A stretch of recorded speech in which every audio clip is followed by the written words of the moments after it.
Salamat sa lingap nga gihatag ni sa igsuon ako mga iglesia dakong kayong tabang kini kanamo ng mga kabus.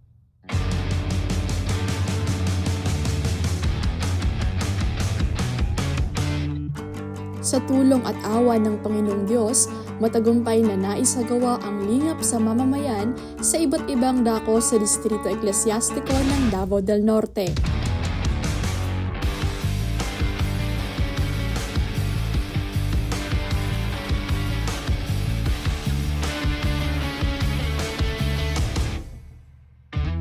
Kagalakan at lubos na pagpapasalamat ang ipinaabot ng ating mga kababayan sa pamamahala ng Iglesia ni Cristo.